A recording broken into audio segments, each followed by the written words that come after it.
கார்த்திக் 10 வயது சிறுவனுக்கு உடைய அந்த குழந்தைத்தனம் இல்லாமல் பெரியவர்களைப் போல் அனைத்து வீட்டு வேலைகளையும் செய்து வந்தால் தன் அம்மாவின் சுமைகளை குறைக்க.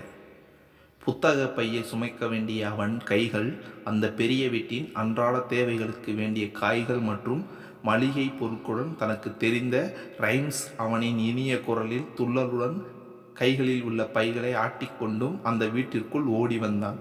அவனின் பாட்டை கேட்டபடியே அவனின் தாய் பொன்னி சமையல் அறையிலிருந்து சிரித்தபடியே அவன் அருகே நடந்து வந்தாள். தன் தாயை கண்டதும் மலர்ந்த முகத்துடன், கார்த்திக், அம்மா இந்தாங்க, நீங்கள் சொன்ன பொருளை வாங்கிட்டு வந்துட்டேன் என்றான். சரிடா கண்ணு என்று கூறி தன் மகனை வாஞ்சையுடன் பார்த்து கொண்டே திருஷ்டி கழித்தாள். என் புள்ள என்ன அழகா ரைம்ஸ் பாடுறான் என்று உள்ளம் பூரித்து சொன்னாள். நீ மட்டும் நம்ம சின்னையா மகேஷ் தம்பி மாதிரி பெரிய பள்ளிக்கூடத்தில் படித்தனா நீ இன்னும் பெரிய அறிவாளியாக வருவடா கண்ணு. ஆனால் அம்மாவால் அம்புட்டு செலவு பண்ணி உன்னை படிக்க வைக்க முடியலடா என்று சிறிது வருத்தம் அவள் கண்ணில் தென்பட்டது. ஆனால் ஒன்று ராசா, படிக்கிற பிள்ளை எங்கே படித்தாலும் நல்லா படிக்கும். நீயும் நல்லா படித்து பெரிய ஆளாக வரணும் நீ என்று சிரித்து கொண்டே சொல்லி தன் மகனுக்கு நெட்டி முறித்தாள் பொன்னி. தன் தாயின் சந்தோஷமான முகத்தை பார்த்ததும் கார்த்திக் அம்மாவை கட்டி கொண்டு முத்தமலை பொழிந்தான். இவர்களின் இந்த அழகான உரையாடல்களை சிறிது தூரத்திலிருந்து கார்த்திக்கின் வயதை ஒத்து இருந்த சிறுவன், அந்த பெரிய வீட்டின் முதலாளியின் மகன் மகேஷ், ஒருவித ஏக்கத்துடன் இவர்களை பார்த்து கொண்டிருந்தான். ஐயா கார்த்தி, அம்மா வீட்டில் இருந்து வரும்போது பழைய சோறு கொண்டு வந்திருக்கேன், அதை அங்கே பின்பக்கமாக உட்காந்து நீ சாப்பிட்றியா? உனக்கு பசிக்குமில்ல, அப்படியே நீ பள்ளிக்கூடத்துக்கு வேற கிளம்பணும், நேரம் ஆகுதுல என்றாள் அம்மா. தன் தாய் சொன்னதும் சரிம்மா என்றான். ஆனால் மறு நிமிடமே கார்த்திக், அம்மா எனக்கு இன்னைக்கு ஊட்டி விடுறியா என்று கேட்டான். இல்லடா செல்லம், அம்மாவால் இப்போ முடியாது, நான் வேணும்னா ராத்திரி நம்ம வீட்டுக்கு போனதும் உனக்கு ஊட்டி விடுறேன்.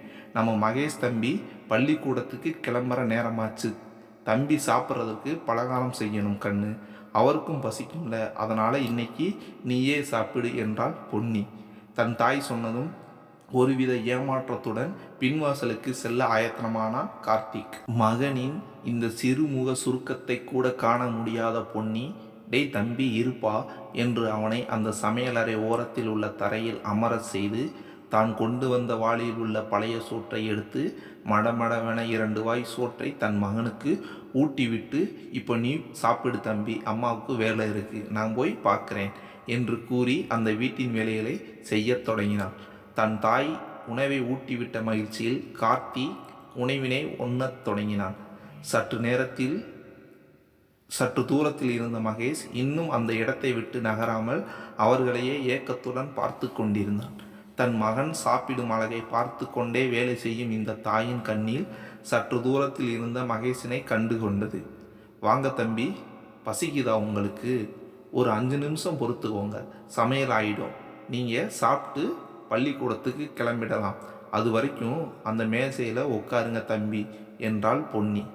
மகேஷ் சரி என்று தலையசைத்து அந்த மேசையில் போய் அமர்ந்து கொண்டு இவர்களை பார்த்து கொண்டு இருந்தான்.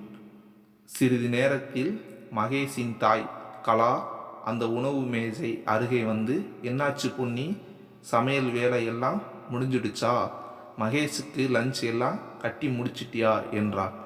ஆச்சுங்கம்மா, தம்பிக்கு எல்லாம் எடுத்து வச்சிருக்கேன், இப்போது காலையில் சாப்பிட்றதுக்கு கூட செஞ்சுட்டேம்மா. ஓ அப்படியா, சரி, காலையில் என்ன செஞ்சுருக்க என்றாள் கலா. தம்பிக்கு பிடிச்ச பூரி, சென்னை மசாலா, கூடவே ஆரஞ்சு ஜூஸ் இருக்குமா? சரி பொன்னி, எல்லாத்தையும் எடுத்து வை, சாப்பிட்டு வேலைக்கு கிளம்பணும், நேரமாச்சு. போகிற வழியில் மகேஷை ஸ்கூலில் இறக்கி விட்டுட்டு நான் ஆஃபீஸுக்கு போகணும் என்றாள் கலா.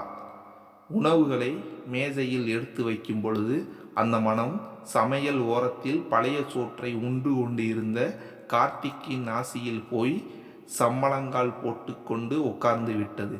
தன் கையில் உள்ள பழைய சோற்றை பார்த்தான், அந்த மேஜையை எட்டி பார்த்தான். கண்களில் ஒரு ஏக்க பெருமூச்சுடன் உணவுகளை முகர்ந்து கொண்டும் அந்த வாசனையை வைத்து தன் உணவை உண்ணத் தொடங்கினான். இங்கு அடுக்கி வைக்கப்பட்டிருந்த உணவுகளை பார்த்து கொண்டிருந்த மகேஷ் தன் அம்மாவை பார்த்து, மாம், எனக்கு கொஞ்சம் ஊட்டி விடுறீங்களா என்றான். மகன் சொன்னதை கேட்ட கலா, மகேஷ், நீ ஒன்றும் சின்ன பையன் இல்லை, பிக் பாய் ஆகிட்ட, உனக்கு நீயே எல்லாத்தையும் பண்ணிக்கணும், யாரையும் எதிர்பார்க்கக்கூடாது என்று சற்று கடினமான குரலில் அவனை கடித்து கொண்டாள் கலா. நேரமாச்சு, நீ சீக்கிரம் சாப்பிட்டு வா, உன்னை வேற ஸ்கூலில் இறக்கி விடணும், கொஞ்சம் சீக்கிரம் சாப்பிட்டு முடி என்றாள் கலா. ஓகே மாம் என்று வாய் சொன்னாலும் கண்களில் ஒரு ஏக்கத்துடனும் சற்று முன்பு நடந்த தாய் மகனின் பாசத்தை மனதில் நினைத்து கொண்டு உண்ணத் தொடங்கினான் மகேஷ். காலை உணவினை உண்டு முடித்துவிட்டு அவரவர் தங்கள் உடைமைகளை எடுத்து கொண்டு வெளியே செல்ல ஆயத்தம் ஆனார்கள். வீட்டு வாசலில் பொன்னி தன் மகனுடனும் கலா தன் மகனுடனும் இருந்தனர். பொன்னி கலாவை பார்த்து, அம்மா, நான் பையனை பள்ளிக்கூடத்தில் விட்டுட்டு அப்படியே வீட்டுக்கு தேவையான சாமான்களை வாங்கிட்டு வந்துடுறேன் என்றாள். சரி பொன்னி, நானும் மகேஷை ஸ்கூலில் விட்டுட்டு ஆஃபீஸுக்கு போகிறேன், நீ உன் பையனை ஸ்கூலில் விட்டுட்டு வீட்டை பார்த்துக்கோ என்று தன் காரில் மகேஷை ஏற்றி கொண்டு கிளம்பிவிட்டார். பொன்னி தன் மகனை மிதிவண்டியில் ஏற்றி உட்கார வைத்துவிட்டு தன் வண்டியை மிதிக்கத் தொடங்கினாள். தன் அம்மாக்களுடன் இருந்த சிறுவர்கள் ஒருவர் மற்றவர்களை திரும்பி பார்த்து கொண்டார்கள். அவர்களின் என்ன ஓட்டங்களோ! மகேஷின் வசதியினை பார்த்து தானும் இதுபோல இருந்தால் நன்றாக இருக்கும் என்று கார்த்தியின் தாய் தன் மகனிடம் காட்டும் பாசத்தை கண்ட மகேஷ் தானும் இதுபோல் இருந்தால் நன்றாக இருக்கும் என்று ஒருவரை ஒருவர் ஏக்கத்துடன் பார்த்து கொண்டே தங்கள் தாயுடன் சென்றார்கள். அவர்களுக்கு தெரியவில்லை அவர்கள் வாழ்கின்ற வாழ்க்கை எத்தகைய சிறந்தது என்று. அக்கரைக்கு இக்கரை பச்சை என்று.